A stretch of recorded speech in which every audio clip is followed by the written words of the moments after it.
suspanda ng rape dahil gusto mo rin naman anuhin kita. Demonyo ka! Demonyo ka! Tama na! Tigilan mo na siya! Oras na pinilit mo ang sarili mo, rape ang tawag doon. Kaya huwag mong sabihin na ginusto niya dahil walang babaeng gustong ma-rape! Please. Edward, please. Relax. Maniwala ka sa akin, alam ko ang pinagdadaanan mo. Kapag tinuloy mo to, mas lalo lang siyang mananalo. Siya ang dapat nagdurusa, Sabrina, hindi ikaw. Patapa naman ang buhay mo eh. Ikaw na lang ang umako ng pangarip kay Grace. Hindi nila pwede malaman na ako yun. Hindi nga ako. Siya. Salamat po. Parang talagang naprotektahan po ako nito. Kasi ngayon nakakulong na yung lalaking may kasalanan sa akin. Pasensya ka na, Iha, pero hindi ka pa rin ligtas sa panganib. Mag-iingat ka pa rin. Ito na nga yung kinakatakutan ko eh. Baka balikan ka pa nun. Ibalikan niya ako. Hindi ako natatakot sa kanya. Ayos ka lang po ba dyan? Tawagan mo nga ate mo. Bakit po? Basta tawagan mo lang si Grace. I-check mo lang. Miss Grace. Marcos? Sandali lang. Nandiyan ba si Grace sa office? Hindi siya sumasagot sa mga tawag ko eh. Her things are here pero hindi ko siya makita. Can you keep an eye out for her? Huwag mo siyang palabasin ha. Nakatakas kasi si Marcos. I don't want anything to happen to her. Attorney! Hindi ako ang rapist mo. Kung hindi, ikaw sino? Kapag nagamot si Marcos, dapat sa kulungan ang diretsyo niya. Pero hindi ba nakakapagtaka kung bakit pa siya binaril? Ano bang impormasyon ang hawak ni Marcos? Ganun ba yung kaimportante na dapat siyang patayin, huwag mo lang malaman? Nag-aalala lang naman ako kasi nakita ko sa Facebook kanina may barilan daw sa office ni Edward. Wala nga ako dun eh! Babe, I'm sorry. Nandito ako. You don't have to worry. Ano po yung lagay ni Marcos? Nakakakomatos po siya. Kumatos? Ibig sabihin, hindi ko pa rin siya makakausap? Frustrating siya. Pero mabuti pa na buhay pa rin siya, pwede pa siyang gumaling. Pag gumaling na siya, may imbestigahan natin lahat ng nalalaman niya. Ang sinabi sa akin ni Marcos, hindi daw siyang nang-rape sa akin. Pero paano ko naman papaniwalaan yun pagkatapos kong marinig yung pag-amin niya sa lahat ng kahayupang ginawa niya sa akin? Tapos ka na, Marcos. Hindi ka nakakanta. Hindi na malalaman ni Grace ang totoo.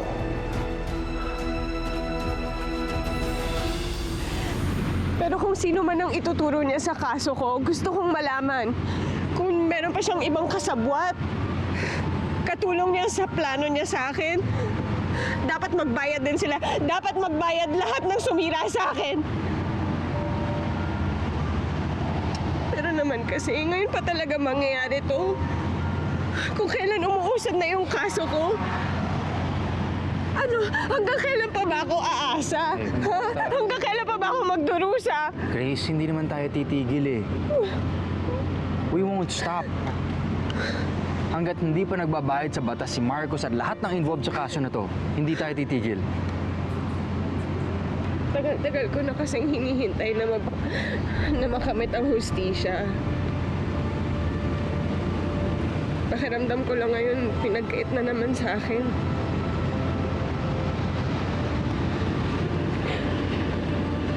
Halos mawalan na naman ako ng pag-asa dito eh.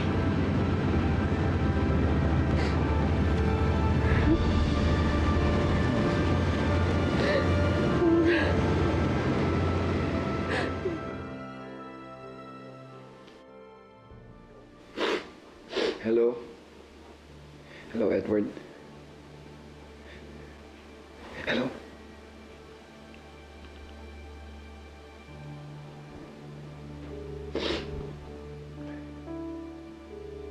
Hello? Edward, Hello, kuya. nabalitaan ko yung nangyari. Are you okay? Si Grace.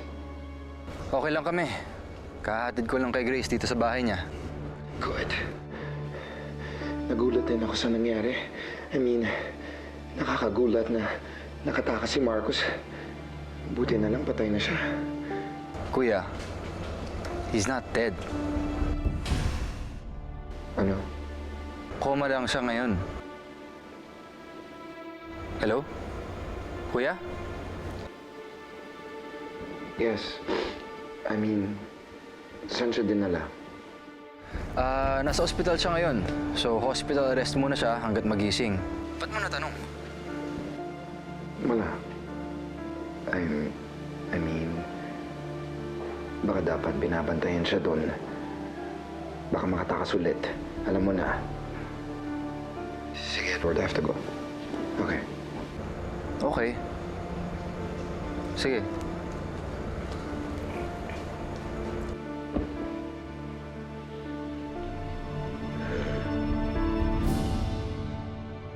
Di pa natuluyan at hindi siya dapat magising pa. Pero anak, paano kung ikaw ang tinamaan ng balang yon? O baka ikaw yung target ng kriminal na yon? Hayop na Marcos na yan. Matapos kanyang walang hiyain, lalo ka pa niya ipapahamak? Ano? Kailan ba magkakamala yan? Walang nakakaalam kung kailan siya magigising, Nay.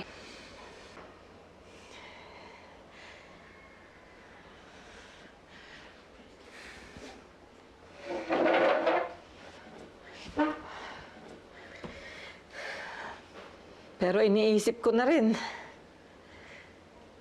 Ngayon, hindi na talaga siya makakawala. Parang nakawala pa rin siya, Nay. Dahil hindi naman siya nakakulong. Dapat nasa bilangguan siya, hindi sa ospital. Lumalabas tuloy, nadaya na naman ako ng hustisya. Anak, hindi. Dahil ikaw, pwede ka pang magkaroon ng magandang kinabukasan. Nandito kami. Marami kami dito nagmamahal sa'yo.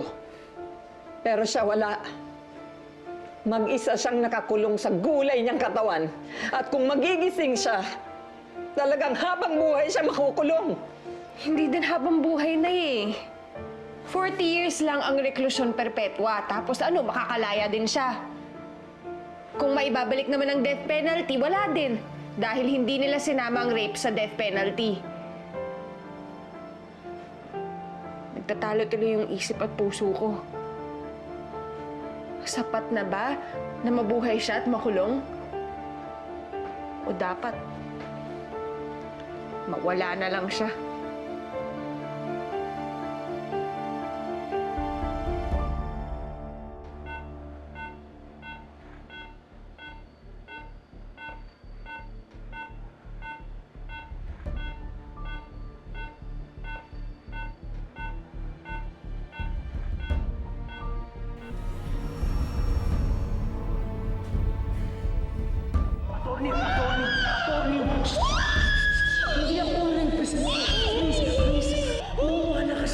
Hindi ako ang rapist mo.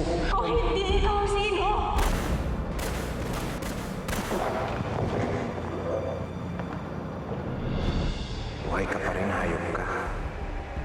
Hirap talagang patay ng masamang damo. Hindi ka na makakakanta ngayon. Hindi mo na ako mabubuko kay Grace. Tutuluyan na kita ngayon. Wala ka nang ligtas.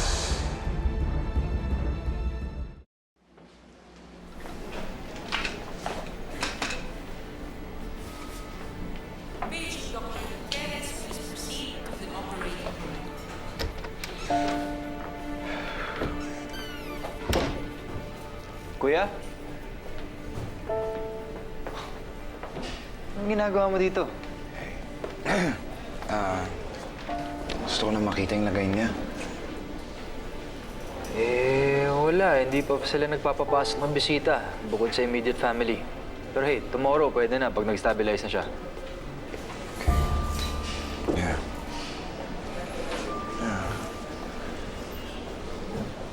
Hey, you know what? Sabi to ask you lang, gaano ba kayo close ni Marcos? Baka may nakwento siyang mga importanteng bagay sa'yo na wala sa kaso. I mean, come on, now's the perfect time to tell me para kay Grace rin to. Kung ano alam ni Grace, yun yung alam ko. Yun lang. Ito kasi bago siya binaril, may sasabihin sana siya kay Grace. Kailangan malaman ko kung ano yun. Bakit pa importante yun? He's a desperate man. He'll do anything, he'll lie. Makatakas lang. Iba to eh. Kutob ko, hindi siya yung rapist ni Grace. Kuya, think about it. Nakatakas na siya. Bakit pa niya babalikan si Grace? Linagay niya yung sarili niya sa delikado. Gagawin ba yun ng isang taong may kasalanan? Ed, sinabi mo na, kutob mo lang yun. Baka nagsasayang ka ng oras para sa wala. Wala kang pruweba. Don't worry. Wala pa akong pruweba. Pero papa-investigate ko ulit si Marcos at malalaman ko yung totoo. Don't worry. I'm gonna find out everything.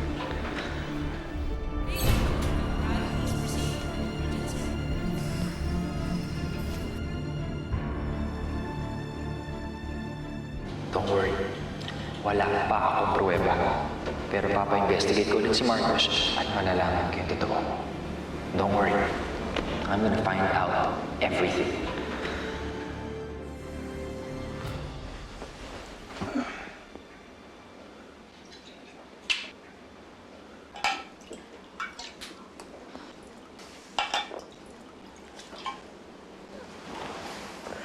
Babe, ano, di ka na naman makatulog, ha?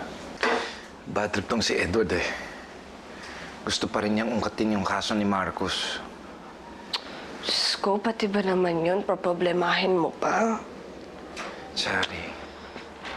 Lahing kriminal si Marcos. Baka mapahamak lang si Edward. Ano ka ba talagang mapapahamak siya, no? Dumidikit siya sa kapatid ko. Maalas lang talaga niya.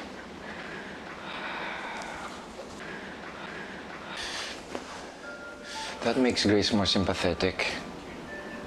Dahil iniisip ng lahat na dehado pa rin siya. Kahit tinulungan ko siya mahanap yung rapist niya.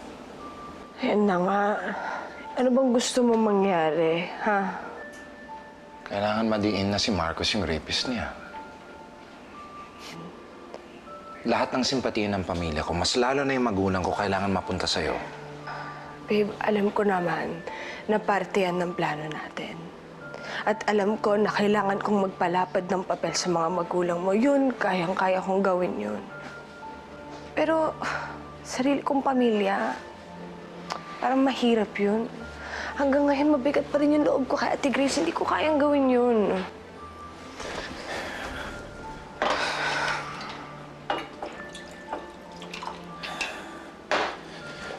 Baby, but that's what you need to do.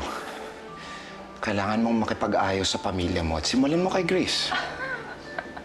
Nakita mo naman siguro kung paano kami mag-away, di ba? It's not gonna happen. Paano yun? Paano ko babawiin lahat ng sinabi ko sa kanya, lahat ng ginawa ko sa kanya? Hindi madaling gawin yun. Sorry, now is your chance to do it. Dapat ma-convince mo siya na tapos na yung paghihirap niya dahil nahuli na yung rapist niya si Marcos. Manipulate her. Make her believe you. And in the end, mapapalapit siya sa'yo. At sa akin.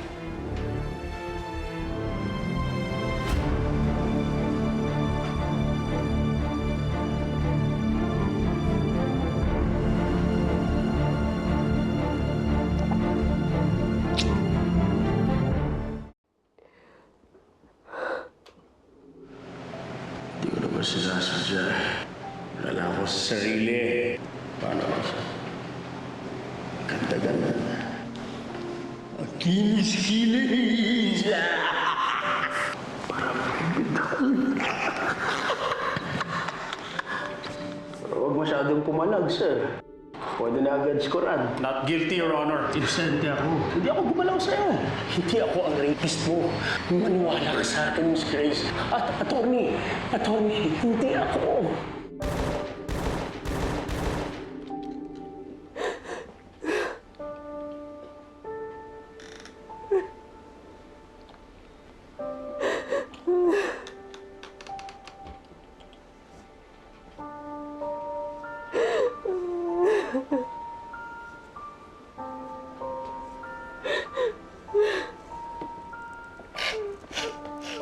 Ate?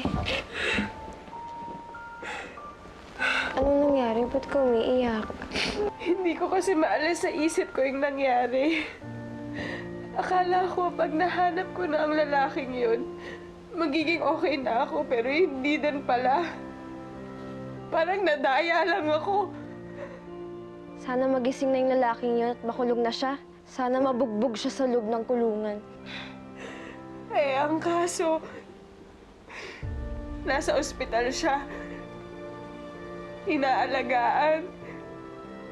Hindi nakakaramdam ng takot o sakit. Samantalang ako, ganito pa rin. Hanggang ngayon, naghihirap. Ang sakit-sakit isipin na ang lalaking sumira ng buhay ko. Nandyan lang. Malaya. Nabubuhay.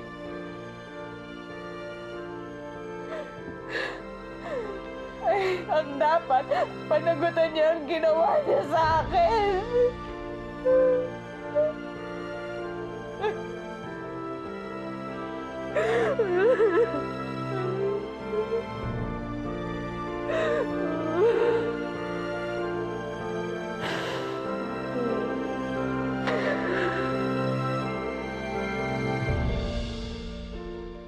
Kuya, pakibilis. Gutom na ako eh. Thank you. Grace, 15 minutes pa daw. Hintayin na lang natin. Ano girl, kaya mo bang pumasok pagkatapos ng nangyari kahapon? Kailangan kong kayanin, Diana. Hindi pa naman tapos ang laban ko. Kung nakatakas ang Marcos na yun sa kamatayan, pues hindi siya makakatakas sa akin. At kung hindi man siya mamatay, dapat mabulok siya sa kulungan. Oh, lahat ng order niyo, sagot ko na, ha? Kahit ano Oo, pwede? order lang kayo. Ano ba ma-order dito? Boss, isang crispy pata. Ako, sisig pre. Dagdagan mo ng picture ng iced tea. Pare. Oh, pre. Ito yung attorney kong kakalaban sa akin. Ayan. Oo. Bulag pa yan, ha? Talaga? Morgan? Morgan Campos, alam kong ikaw yan.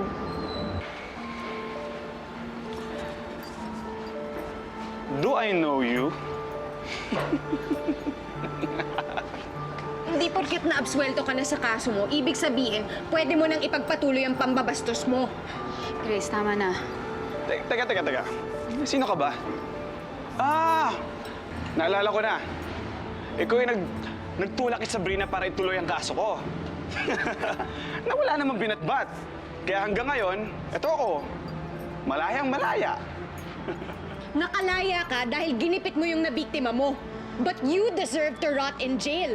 Kung meron ng parusang kamatayan para sa mga rapist na katulad mo, dapat patay ka na ngayon! Grace, tama na. Huwag mo na patulan ng siraulo na yan. Kahit mag-eskandalo ka dito, ikaw ang talo, mapapaya ka lang. Hindi! Siya ang dapat mahiya! Siya at lahat ng baboy na rapist sa mundo katulad niya! Ang sakit lang isipin na yung kliyente namin, si Sabrina, halos magpakamatay na dahil sa ginawa ng hayop na yan. Grace, please. Hindi! Kung walang hustisya para sa mga nabibiktima katulad namin, saan pa kami kakapit? Ha? Kung patuloy lang na makakalaya ang mga hayop na katulad nyo, ano? Dadami na lang nabibiktima nyo, kayo ang dapat mamatay! Grace, Dapat mamatay ang mga yan!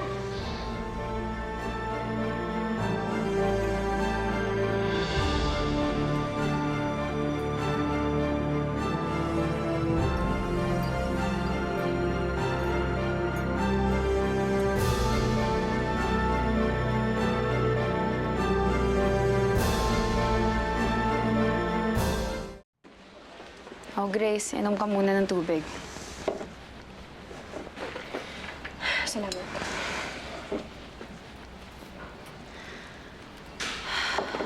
Gets ko naman kung bakit ka nagkakaganyan.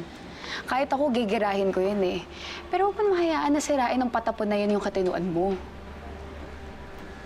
Tsaka, di tayo makakaangal kung pakalat-kalat yung Morgan na yan. Nakipag-areglo yung kliyente niya, diba? Pero tama ba yun? Iba ang legal sa kung ano ang tama.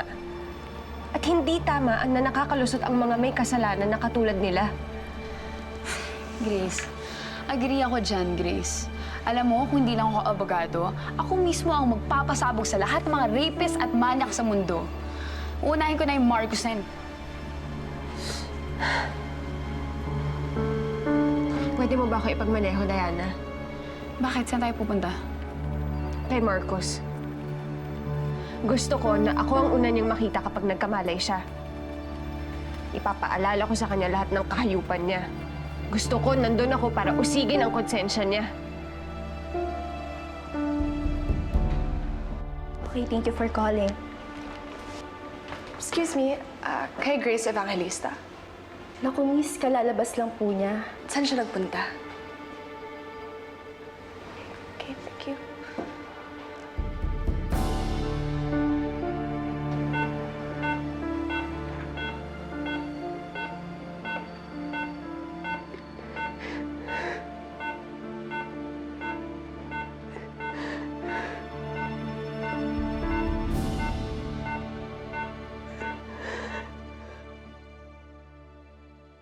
Huwag masyadong pumalag, sir. Medyo hilo na. Huwag na agad sa Quran.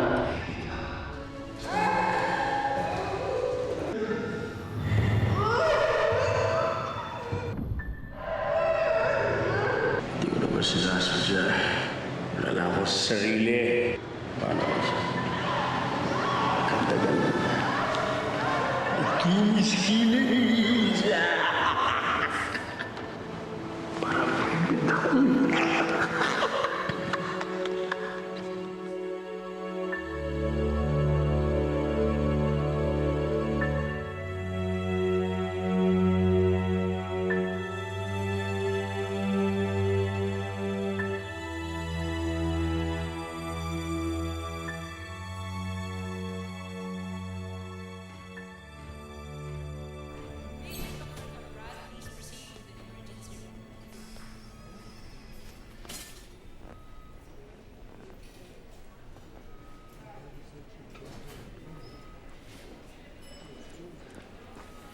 Excuse me, nandyan po ba si Attorney Evangelista? Ma'am. Ano po sa loob? Kung alam mo lang lahat ng paghihirap ko, ikaw ang may kasalanan kung ba't ako nabulag.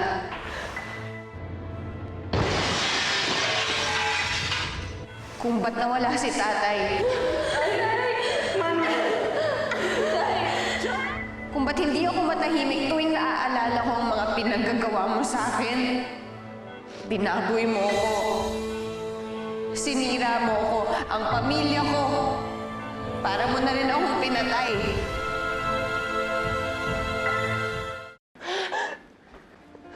Ate? Ate, anong ginagawa mo? Chari, hindi ko alam kung anong nangyari. Sa sobrang galit ko, nawala na ako sa sarili. Hindi ko dapat ginagawa to. Hindi ko dapat ginagawa to. I'm sorry na nakita mo akong ganito. I'm sorry. Kahit ano pang kasamaan ang ginawa nito, hayop na to sa akin, hindi ko siya kayang saktan. Alam mo naman yun, di ba, Chari? Kahit na halos patayin niya ako, hindi ko kayang maging masamang tao. Naniniwala ka naman sa akin, di ba, Chari? Diyos ko naman, ate. Kung hindi pa ako dumating, baka naman kung anong ginawa mo sa kanya. Ano, gusto mo talagang makulong, ha? Talagang nangahanap ka na naman gulo, ate? Hindi ko sinasadya. Hindi ko sinasadya.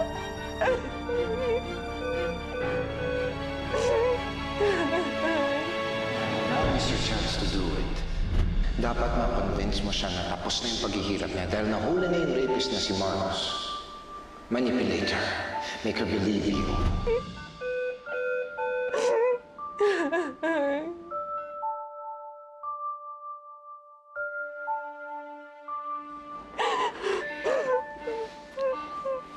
Naiintindihan kita, ate. Nadala ka lang ng galit mo. Naiintindihan kita, ha? Pero hindi pa rin dapat umabot sa ganito.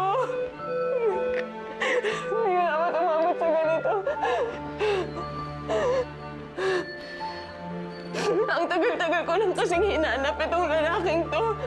At ngayon na nandito na siya, gusto kong gumante. Gusto ko siyang pagbayaran. Pero hindi sa ganitong paraan. At paano nga, Chari, kung hindi nga talaga siya yun?